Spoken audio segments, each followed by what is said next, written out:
Rowdy షీటర్లు అంటే almost మందు drugs ఇన్ఫ్లుయెన్స్లోనే ఎప్పుడు ఉంటారు.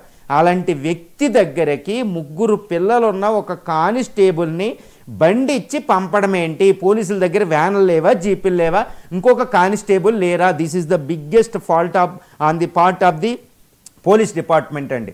ఈరోజు పోలీస్ కానిస్టేబుల్ ఎందుకు చనిపోయాడు? ఎందుకు ధైర్యం చేస్తాడు రౌడీ షీటర్?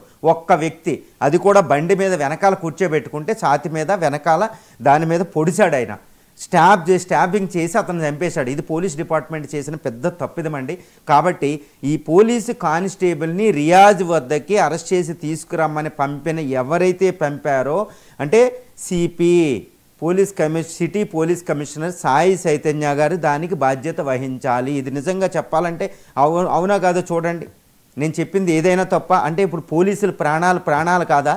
ఒక ఎస్ఏ లెవెల్లో కింద వాళ్ళ పరిస్థితి ఏందండి? ఎంత దారుణమైన విపత్కర పరిస్థితుల్లో వాళ్ళు నివసిస్తారు. ఎంత దారుణం. పోలీస్ రిఫార్మ్స్ మల్లిమత్ కమిటీ అని ఐపీఎస్లు చదువుకున్నారు అందరూ. మల్లిమత్ కమిటీ అని, తర్వాత నీతి ఆయోగ్ అని ఎన్నో పోలీస్ రిఫార్మ్స్ కమిటీలు ఉన్నాయి మనకి అక్కడ. అందులో చెప్తారు ఒక ఇన్వెస్టిగేషన్ టీంని, లా అండ్ ఆర్డర్ టీంని సెపరేట్ చేయమని. ఎందుకు పోలీస్ రిఫార్మ్ జరగడం లేదు?